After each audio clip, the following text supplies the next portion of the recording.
अस्सलाम वालेकुम।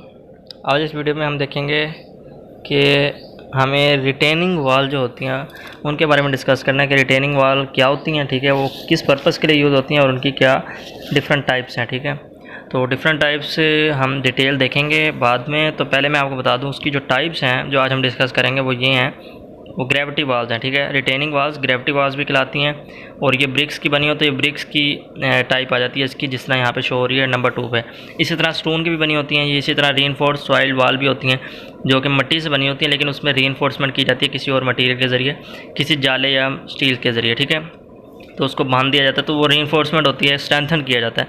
तो हाइब्रिड सिस्टम होता है और एंचर्ड किया जाता है किसी दूसरे से केबल वगैरह से, ठीक है। तो इसमें ये टाइप्स होती हैं, ये मुख्तलिफ मटेरियल की बेसिस पे उसकी टाइप बताई गई है। पहले हैं आज जो हमने बात करनी है वो सारी होगी ग्रेविटी से रिलेटेड, ठीक है, ग्रेविटी वॉल से रिलेटेड होंगी। जो मेन टाइप्स हैं वो इसकी यही हैं जो यहाँ पे ऊपर पहले नंबर पे शो हो रही हैं, ठीक है। इसकी फर्दर आगे जो टाइप्स हैं 1 2 3 counter fort, concrete, cantilever, retaining wall, precast और प्री स्ट्रेस, ये सारी हम आज देखेंगे। तो चलिए देखते हैं। पहले तो आप इसकी फिगर देख लें, ठीक है। रिटेनिंग वॉल जो होती है वो कुछ इस तरह की होती है, देखने गौर से, ठीक है। तो ये सॉइल से, ये ग्राउंड लेवल शो हो रहा है, ग्राउंड लेवल से ये जो अपस्ट्रीम कह लेंगे, अप साइड है जिसकी अपर साइड है, ठीक है, जिसको हम पैसिव साइड कहते हैं, ठीक है। इसकी यहाँ पे जो सॉइल होती है ग्राउंड लेवल पे, इधर पैसिव सॉइल कहते हैं।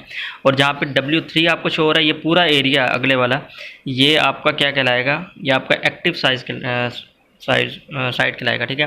ये एक्टिव साइड होगी ऑफ दिस सॉइल, और यहाँ पे ग्राउंड लेवल यानी कि पिछली साइड पे जो होगा बैक फुट पे, इसकी जो सॉइल की टाइप होगी वो कौन सी होगी, पैसिव सॉइल, ठीक है। ये इस तरह की शेप होती है। इसको हम डिज़ाइन भी नेक्स्ट लेक्चर में करेंगे कि इसकी डायमेंशन किस तरह फाइंड करते हैं अकॉर्डिंग टू लोड, ठीक है, अपकमिंग लोड के मुताबिक। तो सारी ये इसका डिज़ाइन हम नेक्स्ट कंप्लीट देखेंगे। तो ये शेप भी हो सकती है इसकी, ठीक है। तो ये बस आपको डायमेंशन के नाम पता होना चाहिए। तो डायमेंशन हम देखेंगे नेक्स्ट में कि डिज़ाइन किस तरह करते हैं प्रोपोर्शनेट के मुताबिक, ठीक है। तो ये डिज़ाइन में हम देख लेंगे। तो आज जो हमने देखना है वो सिर्फ टाइप्स देखनी है और इसका डिस्कस करना है कि ये होती क्या है। तो ये टाइप्स हैं ग्रेविटी वॉल्स की, ठीक है। ग्रेविटी वॉल्स ये इस तरह होती है सिंपल, पहले नंबर पर जो शो हो रही है। दूसरे नंबर पर सेमी ग्रेविटी, ठीक है। कुछ इसमें अर्थ फिल होता है, कुछ इसमें कंक्रीट यूज़ होती है, ठीक है। पहले में सारा का सारा मटीरियल जो है वो आपकी मड थी यानी कि क्ले थी, जबकि दूसरे में आपकी जो आ जाती है वो ग्रेविटी तो होती है लेकिन सेमी ग्रेविटी होती है, मीन्स कि मड होती है लेकिन आधी मड होती है और आधी कंक्रीट यूज़ होती है। तीसरे नंबर पे कंक्रीट की बनी होती है, ये देख सकते हैं यहाँ पे। लेकिन इसमें जो यहाँ पे आपका कैंटिलीवर शो हो रहा था, ठीक है, कैंटिलीवर आपका ये बन जाता है। तो यहाँ पे कैंटिलीवर इसको कहते हैं कैंटिलीवर वाल। और इस तरह की जो यहाँ पे वाल दिखाई हुई है काउंटर फोर्ट की, ठीक है, ये कैंटिलीवर ही होती है तकरीबन, ठीक है। इस तरह की शेप ही होती है इसकी, लेकिन यहाँ पे स्पोर्ट्स दे दी जाती हैं पीछे, देख सकते हैं यहाँ पे स्पोर्ट्स दिए हुए हैं, ठीक है। यहाँ पे काउंटर फोर्ट जिसको नाम दे रहा है, ये काउंटर फोर्ट, ये स्पोर्ट्स देंगे तो तब जाके ये काउंटर फोर्ट जो वाल कहलाएगी, ठीक है। और अगर यही स्पॉट आप देते हैं बैक फिल वाली साइड पे, ठीक है, जहाँ पे सॉइल ज़्यादा है, तो ये काउंटर फोर्ट वॉल कहलाएगी। अगर यहाँ पे आप इसको देते हैं कि ये जहाँ पे सॉइल कम है, ठीक है, बैक फिल नहीं, उसके ऑपोजिट प्रोवाइड करते हैं जिस तरह यहाँ पे शो हो रही है, तो ये बटरस वॉल कहलाएगी आपकी।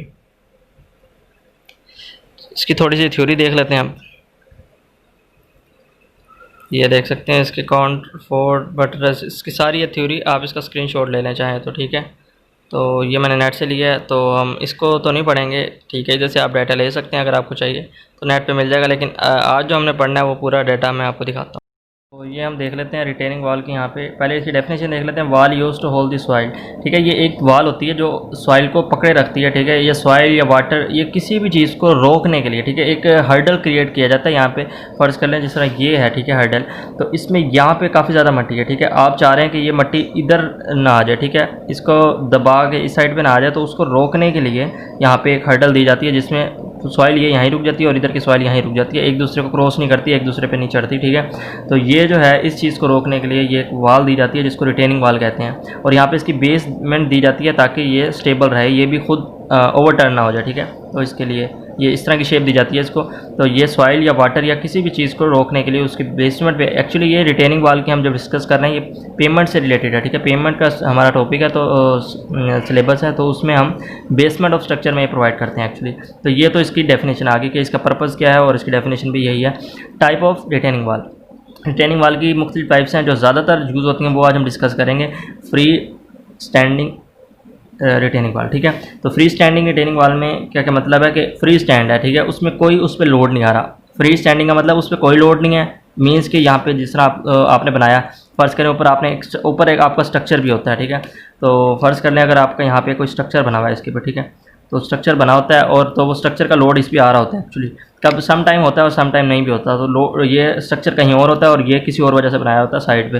तो फ्री स्टैंडिंग उसको कहते हैं जिस पे कोई लोड ना आ रहा हो ऊपर का सुपर स्ट्रक्चर का, ठीक है, उसके स्ट्रक्चर का कोई लोड ना आ रहा हो और उसका कोई वेट ना हो, यानी कि उसका कोई कनेक्शन ना हो सुपर स्ट्रक्चर का वाल के साथ, यानी कि इस वाल का सुपर स्ट्रक्चर इस स्ट्रक्चर के साथ कोई कनेक्शन नहीं होगा, तब ये फ्री स्टैंडिंग रिटेनिंग वाल कहलाएगी। अदरवाइज़ अगर लोड आ रहा होगा तो ये 3 केस आएंगे उसमें, ग्रेविटी वाल हो सकती है, कैंटिलीवर हो सकती है और काउंटर फोर्ड हो सकती है। ग्रेविटी कब होगी? जब उसमें आपकी स्टील रीइंफोर्समेंट नहीं होगी, बिल्कुल भी ज़ीरो होगी, स्टील आप प्रोवाइड नहीं करेंगे, स्ट्रेंथन नहीं करेंगे उसको। और ये हाइट किन हाइट्स के लिए यूज़ होता है? ये है जब 3 मीटर की हाइट हो आपकी वाल, ठीक है। आप जब डिज़ाइन करेंगे तब आपको पता लगेगा हाइट किस तरह फाइंड करते हैं, ठीक है। हाइट अगर 3 मीटर तक हमें देनी पड़ रही है, ठीक है, सॉइल जितनी होगी उतनी हाइट देनी पड़ेगी। तो अगर आपकी हाइट 3 मीटर तक आ रही है, उससे ज़्यादा नहीं आ रही, उससे कम आ रही है, तब आप ये यूज़ कर सकते हैं, आप इकोनॉमिकल भी रहेगा और ईजी भी रहेगा, ठीक है।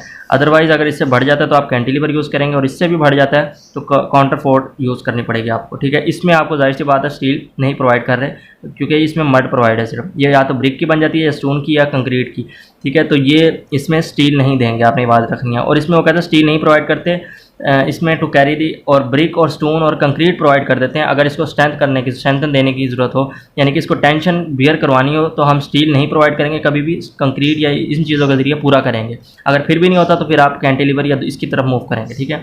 इसमें स्टील नहीं प्रोवाइड करेंगे, ज़ीरो स्टील होगा।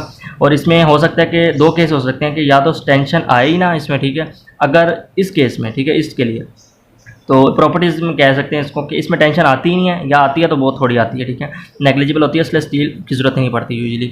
इसमें कैंटिलीवर रिटेनिंग वाल की तरफ आते हैं। इसमें हाइट, ये किन वाल्स की हाइट के लिए? अगर आपकी सॉइल की जो हाइट बन रही है, यानी कि आपने वाल जो प्रोवाइड करनी है डिज़ाइन के दौरान, वो आ रही है 3 से 6 मीटर के दरमियान, तो फिर आप तो ये कैंटिलीवर यूज़ करेंगे, अदरवाइज़ ये यूज़ करेंगे दिस स्टेम। इसमें आपका जो होता है थिन, ये जो आपकी वाल बनी हुई है इसको थिन स्टेम कहता है। वो मीन्स कि इसकी थिकनेस बहुत कम होती है, ठीक है, इसको थिन स्टेम कहता है। लेकिन इसमें रीइंफोर्समेंट होती है, ठीक है। पिछले वाले में रीइंफोर्समेंट नहीं थी, इसमें रीइंफोर्समेंट है, लेकिन इसकी थिकनेस जो है वो कम कर देता है, इकोनॉमिकल भी रहना होता है, ठीक है, इसलिए। फिर इसके बाद काउंटर फोर्ड आ जाता है। काउंटर फोर्ड में क्या होता है? इसमें आपको बता दिया कि स्पोर्ट्स प्रोवाइड करता है, या एक इस साइड पे या इस साइड पे। अगर स्मॉल साइड पे प्रोवाइड करेगा तो इसको बटरस कहेंगे, ठीक है, बटरस रीइंफोर्स्ड वाल, रिटेनिंग वाल। और अगर यहाँ पे ये अप बैक फिल वाली साइड पे प्रोवाइड करेगा कोई सपोर्ट रोकने के लिए, वाल को सपोर्ट करने के लिए, स्ट्रेंथन करने के लिए, तब ये काउंटर फोर्ड रिटेनिंग वाल कहलाएगी, ठीक है। और इसकी ये हाइट, ये तब यूज़ होती है वाल, ये तब बनाई जाती है जब 6 मीटर से ज़्यादा आपकी हाइट यूज़ हो रही हो। इसके बाद हम कुछ पैरामीटर्स देख लेते हैं, ठीक है। ये तो आपको पता लग गया शेप इस तरह की होती है। पैरामीटर्स देख लेते हैं जो कि आपके यूज़ होने वाले हैं आपके, ठीक है। सॉइल की पेमेंट में आपको पता होना चाहिए कि क्या होते हैं, ठीक है। ये जब भी आपकी रिटेनिंग वाल बनती है तो इसमें फ्रिक्शन भी होती है, और फ्रिक्शन की वजह से इसमें स्लाइडिंग वगैरह के फिनोमिना भी होते हैं, जिसमें आपको ये एंगल यूज़ करना पड़ेगा। ये एंगल का पता होना चाहिए आपको, ये क्या होता है, ठीक है। ये एंगल का पता होना चाहिए और दूसरा ये कोफिशिएंट ऑफ फ्रिक्शन का पता होना चाहिए। तो ये इनके बारे में हम छोटा सा एक डिस्कशन कर लेते हैं, ठीक है। तो इसमें हम देखते हैं कि एंगल ऑफ रिस्पॉन्स, इसको रिपोज, ठीक है, इसको एंगल ऑफ रिपोज भी कहा जाता है फाई को, ठीक है। तो ये भी हम देख लेते हैं, इसकी डायग्राम भी देखेंगे। पहले हम इसको इधर से समझ लेते हैं कि इसमें ये क्या कहना चाह रहा है। Angle with the horizontal of slope, एक हॉरिजॉन्टल स्लोप है उसके साथ जो एंगल बन रहा है, ठीक है, दैट बिकम अ स्टेबल, और वो स्टेबल बन जाता है, स्टेबल विद द टाइम, जो टाइम के साथ स्टेबल हो जाता है। यानी कि ये एंगल एक मटेरियल का है। फर्ज करें आप एक रेत फेंक रहे हैं, ठीक है, तो वो नीचे ज़मीन अर्थ पे यूँ ढेर लग गया, ठीक है, उस रेत का, तो उसका जो एंगल बन रहा है, ठीक है, ये वाला जो एंगल है उसका हॉरिजॉन्टल के साथ, ठीक है, वो गिर के कहीं स्टेबल हो जाएगी। वो गिर के थोड़ी मज़ीद का टाइम लेगी, वो कुछ टाइम लेगी, ठीक है, स्टेबल होने के लिए। तो जितने थोड़े टाइम के बाद वो स्टेबल हो जाएगी। जब वो स्टेबल हो जाएगी उस टाइम पे जब आप एंगल लेंगे हॉरिजॉन्टल के साथ, उसका वो फाइनल एंगल कहलाएगा, यानी कि एंगल ऑफ रिपोज, ठीक है। ये एंगल है जब वो स्टेबल हो जाती है विद टाइम। और ये स्टीपेस्ट एंगल होता है, स्लोपिंग सरफेस बनाता है और लूज मटेरियल को स्टेबल करने के बाद ये एंगल बनता है, ठीक है। तो ये सारा इसमें ये डिस्कशन की हुई है। इसके बाद वो बताता है कि सैंडी सॉइल हो, अगर आपकी सैंड ज़्यादा हो जिस सॉइल में, तो उसकी टेंजेंट ऑफ फाई, उसका टेंजेंट ऑफ फाई जो होगा वो किसके इक्वल होगा, यानी कि ये फाई का जो एंगल है उसके ये टेंजेंट किसके इक्वल होगा, वो कोफिशिएंट ऑफ फ्रिक्शन के इक्वल होगा, यानी कि एफ के इक्वल होगा। और एफ का डिस्कशन बात कर लेते हैं कि एफ क्या है। एफ फ्रिक्शन फोर्स होती है, आपको भी पता है, ठीक है। ये फ्रिक्शन फोर्स कहाँ पैदा होगी, अब हम रिटेनिंग वाल की बात करें तो ये कहाँ पैदा होगी, यहाँ पे ये मट्टी का, ठीक है, और यहाँ पे ये आपने स्ट्रक्चर बना दिया, यहाँ पे कंक्रीट का जिस मटेरियल का भी, ये हार्ड मटेरियल है और यहाँ पे मट्टी है, ठीक है। मट्टी जब इसके साथ टकराए जुड़ेगी, जाहिर सी बात है मटेरियल इन कॉन्टैक्ट आएगी इस सरफेस के साथ, ठीक है। ये मट्टी जो भरी हुई है, फिलिंग हुई है। अब उसमें बात होती है कि यहाँ पे ये आपका वेट होता है इस मटेरियल का, इस जो आपने सॉइल बिछाई है इसका एक अपना वेट होगा, तो वो उस वेट को फोर्स का नाम दे रहा है, ठीक है। वो फोर्स के तौर पे एक्ट करेगी, वो यहाँ पे वज़न आएगा उसका इस सरफेस पे, ठीक है। इस सरफेस पे जब वज़न आएगा तो दो मटेरियल आपस में जब ज्वाइन होते हैं, हमें पता है, ठीक है, अगर हम उस पर कहीं फोर्स लगाएं किसी एंगल पे या किस तरह भी फोर्स लगे तो वो दोनों एक दूसरे पे स्लाइड कर जाती हैं, ये आगे पीछे मूव कर जाती हैं, ठीक है। स्लाइड होने का मतलब फ्रिक्शन खाना, तो फ्रिक्शन लेस होंगे तो वो जल्दी से मूव कर जाएंगे, तो फ्रिक्शन की वजह से उनमें रुकावट पैदा होती है।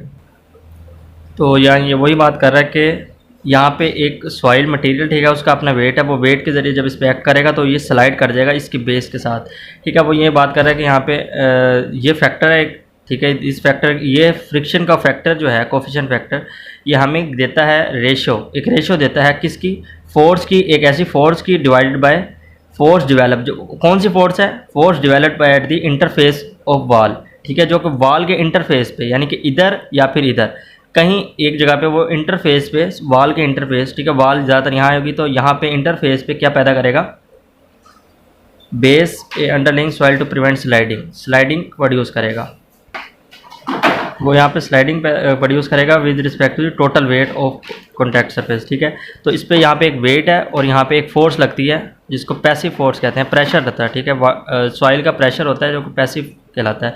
तो यहाँ पे कोफिशिएंट ऑफ फ्रिक्शन आपके किसके इक्वल हो जाएगा, इक्वल होता है ये प्रेशर, यानी कि ये फोर्स है, ठीक है, जो फोर्स लग रही है जो या इस सरफेस पे लग रही है, ठीक है। इसको मैं यहाँ पे क्लियर करके बनाऊँ अगर, तो ये आपका बेस है, बेस पे यहाँ पे ये आपकी मड पड़ी है, तो इसके अपने एक वेट होगा ऊपर से और इधर से प्रेशर लग रहा है, तो वो इस पर स्लाइड करेगी, तो यहाँ पे जो एक फोर्स प्रोड्यूस होगी इसकी रेजिस्टिव फोर्स, इसके अगेंस्ट फोर्स प्रोड्यूस होगी, ठीक है। तो उसको रेजिस्टिव फोर्स कह रहे हैं, तो वहाँ वो रेजिस्टिव फोर्स आएगी डिवाइड बाय यहाँ पे वेट के अगेंस्ट एक नॉर्मल, इसको पैरेलल, इसको इक्विवेलेंट करने के लिए एक पैरेलल फोर्स लगेगी जो नॉर्मल फोर्स कहलाएगी, तो ये कोफिशिएंट ऑफ फ्रिक्शन इस तरह बन जाता है। तो ये थे इसकी डिस्कशन, इसके हम डायग्राम देख लेते हैं।